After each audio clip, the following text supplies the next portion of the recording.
Olá, boa noite. Eu sou Mariana Jungmann e você confere conosco as notícias que circularam hoje nos corredores do poder. O Supremo Tribunal Federal nega recursos que poderiam conceder liberdade a Paulo Maluf, mas mantém a prisão domiciliar do deputado. E o presidente Michel Temer anunciou hoje que autorizou estudos sobre a privatização da Eletrobras. Tudo isso você confere a partir de agora pela TV Brasil, pela Rádio Nacional e emissoras públicas de todo o país. Olha, o Supremo Tribunal Federal concluiu agora há pouquinho o julgamento que foi iniciado ontem a respeito da possibilidade de Paulo Maluf apresentar embargos infringentes sobre a condenação dele, negando esse recurso. A decisão do Supremo Tribunal Federal foi de 6 votos a 5, portanto, com voto de Minerva ali da ministra Carmen Lúcia, negando a possibilidade de que Paulo Maluf, então, recorra em liberdade sobre a condenação dele. Mas, ao fim do julgamento, foi mantido, o habeas corpus humanitário que tinha sido concedido pelo ministro Dias Toffoli a Paulo Maluf, permitindo então que ele se tratasse em São Paulo, no Hospital Sírio-Libanês. Esse habeas corpus foi mantido pelo ministro Edson Fachin, que é o relator sobre a ação dele, que resultou na condenação, e foi também o ministro que tinha determinado a prisão dele. Ao fim do julgamento, Edson Fachin então endossou esse habeas corpus humanitário que tinha sido concedido por Dias Toffoli e então Paulo Maluf vai continuar em prisão domiciliar no Hospital Sírio-Libanês por causa do agravamento do estado de saúde dele. Nesse mesmo julgamento, o Supremo tomou uma outra decisão importante sobre os embargos infringentes, que são ali recursos que o réu pode apresentar quando a condenação dele não é por unanimidade. E aí ele pode então ainda tentar reverter essa condenação apresentando recursos. Geralmente esses recursos ocorrem com o réu em liberdade. O Supremo decidiu hoje, então, que quando houver julgamento nas turmas, cada turma do Supremo é composta por 5 ministros, pelo menos 2 votos terão que ser divergentes da condenação para que o réu tenha direito à apresentação desses recursos. Isso então passa a valer a partir de agora. Era um entendimento que não estava ali claro nem firmado pelo Supremo ainda, então os réus acabavam recorrendo ao plenário do Supremo, como foi o caso de Paulo Maluf agora, para que se houvesse uma decisão se podia ou não apresentar esse recurso. Com essa decisão agora, então, já fica estabelecido que o réu terá que ter pelo menos 2 votos a favor dele para que ele possa apresentar esses embargos, então tentar uma última vez mudar o entendimento sobre a condenação dele nas turmas do Supremo Tribunal Federal.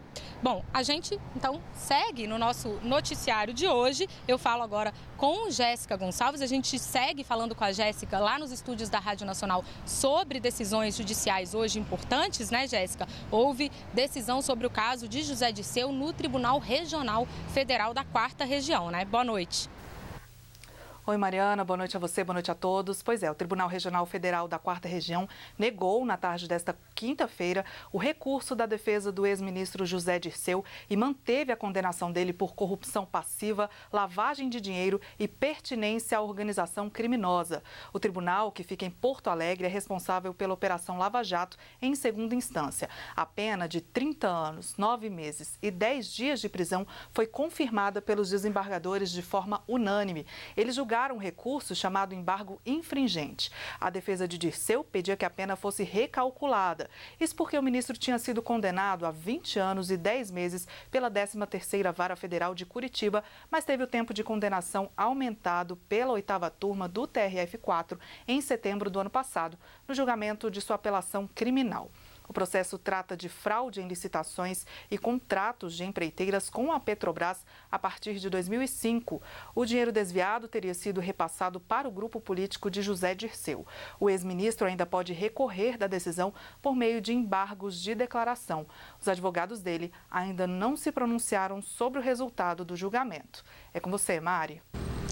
Obrigada, Jéssica Gonçalves. Olha, eu expliquei antes o que eram os embargos infringentes, que são tentativas, recursos ali para tentar mudar o resultado do julgamento.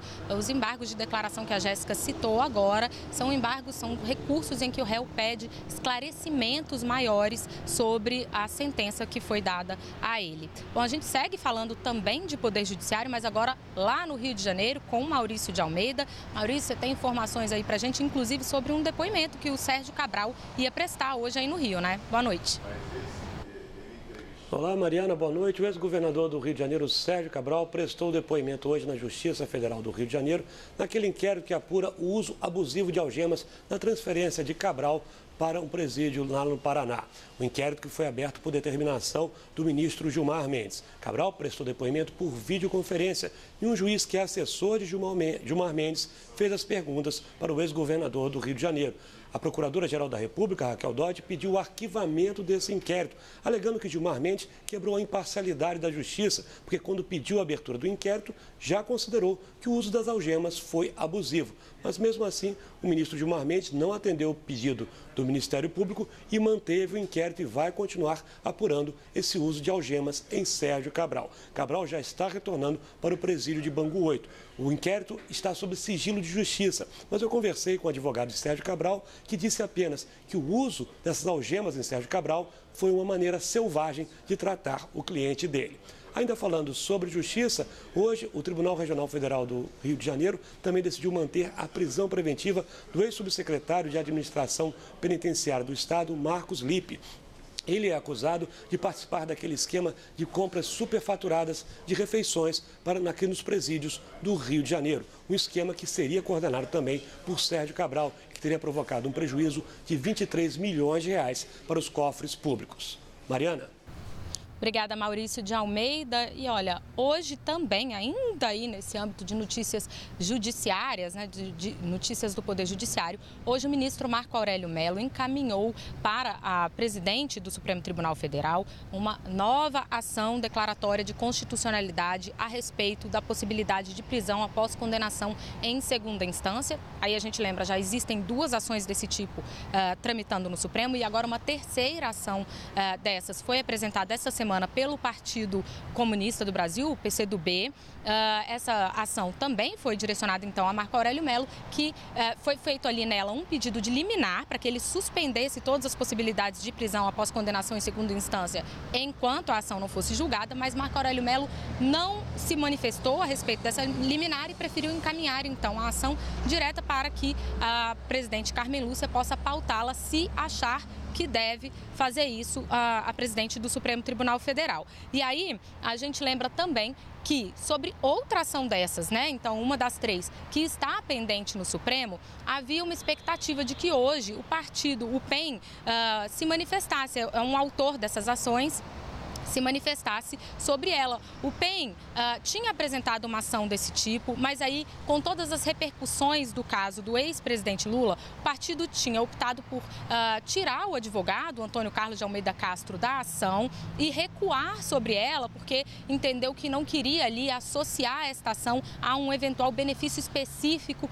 do caso do ex-presidente Lula. E aí, quando houve essa troca, o ministro Marco Aurélio concedeu um prazo para que o novo advogado pudesse se inteirar da ação. Havia uma expectativa de que hoje, então, o partido se manifestasse se vai querer continuar com essa ação ou não, mas eu conversei com o novo advogado do PEN, Paulo Fernando, doutor Paulo Fernando, que me disse que o partido não vai se manifestar na ação por enquanto. Eles vão aguardar o trâmite desse assunto, inclusive dessa ação nova do PCdoB e também o trâmite desse assunto no Congresso Nacional, porque dentro da discussão do novo Código de Processo Penal há uma emenda, né, que foi apresentada, a discussão do novo Código de Processo Penal está ainda numa comissão especial e foi apresentada uma emenda para tratar dessa questão da prisão após segunda instância, então eles vão aguardar uma decisão sobre isso e aí a gente lembra que há também no Congresso uma PEC, uma proposta de emenda da Constituição para estabelecer claramente na Constituição a possibilidade da prisão em segunda instância. Então, o PEN decidiu aguardar o desenrolar de todas essas discussões para só então se manifestar no Supremo se vai querer dar prosseguimento à ação que eles apresentaram ou não. Então, fica aí ainda em suspenso também esse posicionamento sobre esse tema. A gente vai seguir, sem dúvida nenhuma, acompanhando tudo isso por aqui. Mas eu vou falar novamente agora com a Jéssica Gonçalves, lá nos estúdios da Rádio Nacional. E, Jéssica, você tem informações pra gente sobre as eleições no Tocantins, né? Tá uma situação lá, né? Pois é, Mário, o presidente da Assembleia Legislativa do Tocantins, Mauro Carlesse, já recebeu a notificação para assumir interinamente o governo do Tocantins. Ainda hoje, ele toma posse na Assembleia Legislativa do Estado e permanece no cargo até as eleições suplementares marcadas pelo Tribunal Regional Eleitoral para o dia 3 de junho. Por determinação do Tribunal Regional Eleitoral do Estado, as convenções para definir os candidatos que vão concorrer nessas eleições ocorrem já neste fim de semana, dias 21 e 22 de abril.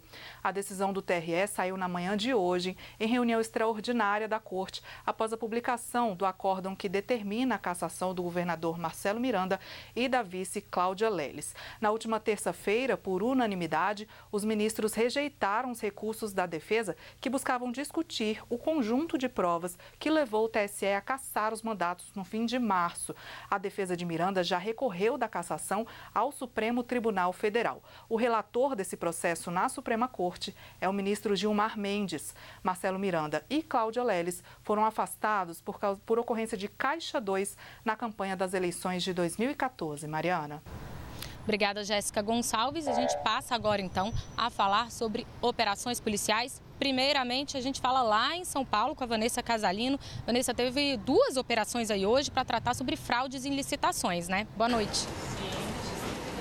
Oi, Mariana, boa noite para você, boa noite a todos. 2 operações da Polícia Federal, Operação Torniquete 2 e Prelúdio, que apuram crimes de fraudes a licitações e também desvio de recursos públicos em 2 municípios do litoral norte de São Paulo, São Sebastião e Ilhabela.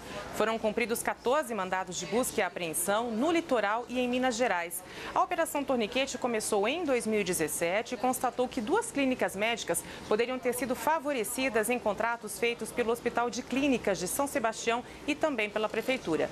Uma das clínicas tinha como sócio um médico e diretor clínico do hospital e teria recebido mais de 9 milhões de reais.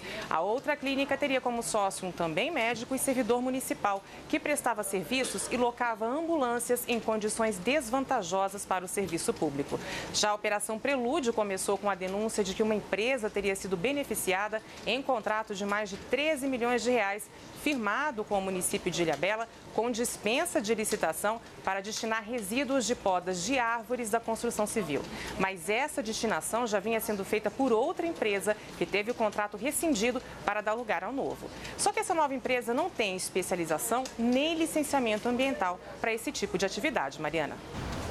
Obrigada, Vanessa Casalino. E olha, teve operação também hoje no Rio de Janeiro. Maurício de Almeida é quem vai falar sobre isso pra gente hoje. Maurício, foi operação aí contra milicianos, né? É isso mesmo, Mari. Foi uma operação conjunta da Polícia Civil do Rio de Janeiro com o Ministério Público. 13 pessoas que são acusadas de participar de uma quadrilha de milicianos. Essas pessoas foram presas. Uma quadrilha que atua na Baixada Fluminense e também na Zona Oeste, na capital aqui do Rio de Janeiro, cobrando taxa de segurança e também monopolizando a venda de botijões de gás e também comercializando de forma clandestina sinal de TV a cabo. Entre os presos e participantes dessa quadrilha estavam pessoas que estavam naquela festa onde a Polícia Civil chegou e acabou prendendo 159 pessoas. 3 pessoas que tiveram a prisão decretada hoje acabaram morrendo nessa festa, que estavam lá trabalhando como seguranças da milícia. Mariana. Obrigada, Maurício de Almeida. E olha, no próximo bloco a gente vai falar sobre privatização da Eletrobras. O presidente Michel Temer autorizou estudos para tratar desse assunto. Daqui a pouquinho a gente já volta.